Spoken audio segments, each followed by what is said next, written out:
বাবা, কাকা সবসময় ওই বাঁশিটা নিয়ে কেন বাজায়?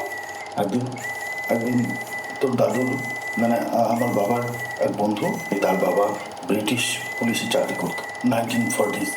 তখন ব্রিটিশ পুলিশরা ওই বাঁশি ব্যবহার করতো। বাবাকে ওই বাঁশিটা গিফট করেছিল। বাবা এনেই বাঁশিটা বাবা ভাইয়ের হাতে দেয়। ভাই খুব খুশি, সঙ্গে সঙ্গে বাজাতে শুরু করে। জানিস, অত হার্ট অ্যাটাক হয়েছিল তখনকার দিনে। অত ডাক্তার এসব তো অ্যাভেলেবেল ছিল না। বাবা ভাইয়ের সামনে শুয়ে পড়ে। ভাই সহ্য করতে পারে না, চিৎকার করতে থাকে আর ওই জোরে জোরে বাঁশিটা বাজাতে থাকে। সঙ্গে সঙ্গে হঠাৎই বাবার হাতটা কাঁপতে কাঁপতে উঠে তোর কাকার মাথায় লেগে আবার হাতটা পড়ে যায়। সেই থেকে সেই থেকে আমার ভাই মনে করে জোরে জোরে বাঁশিটা বাজালে বাবা জেগে উঠবে। বাবা হাত তুলেছিল তো জেগে উঠেছিল, সেটা আর মনের মধ্যে রয়ে গেছে। সেই থেকে সেই থেকে তোর কাকা এরকম হয়ে গেছে রে, সব সময় শুধু এই বাঁশিটা নিয়ে। আইডিয়া। বাবা, হ্যাঁ, কাকা তো কষ্ট পাচ্ছে, আমার কাছে একটা আইডিয়া আছে, ট্রাই করে দেখবো। দেখ, কাকা তোর কথা শুনতেও পারে। কাকা তো তোকেও খুব ভালোবাসে। হ্যাঁ, ঠিক আছে।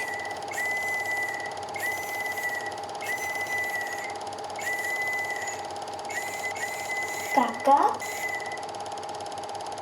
বাঁশি বাজাচ্ছ? আমাকে দাও, আমিও বাজাই।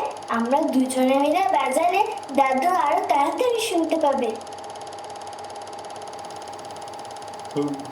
বাবা, হ্যাঁ,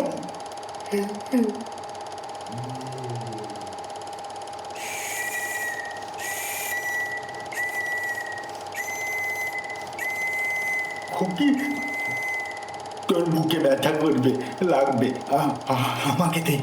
আমি জোরে জোরে ডাকি, জোরে জোরে ডাকলে বাবা শুনতে পাবে তো। তুই আমার পাশে দাঁড়িয়ে দাঁড়িয়ে শোন। তোর কষ্ট হবে খুকি, আমাকে দে, আমাকে দে। আমার কষ্ট হচ্ছে না কাকা, তোমার যেমন বাবা আমারও তো তেমন দাদু, কিন্তু এরকম সবসময় বাজালে তো হবে না। যেদিন দাদু তোমার মাথায় হাত রেখেছিল সেদিন সেদিন করেই বাজাতে হবে, অনেক দিন পর পর। তাহলে দেখবে দাদু তোমাকে সাড়া দেবে। ও ও ওই জন্য বাবা শুনতে পাই না। ঠিক আছে, তাই করবো। হ্যাঁ, চলো আমরা ঘরে যাই, আর তুমি বাবা আর বাকিরা যেমন ভাবে থাকে সেইভাবে থাকো, তাহলে দাদু বেশি খুশি হবে। চল চল খুকি চল। ঠিক আছে, চলো।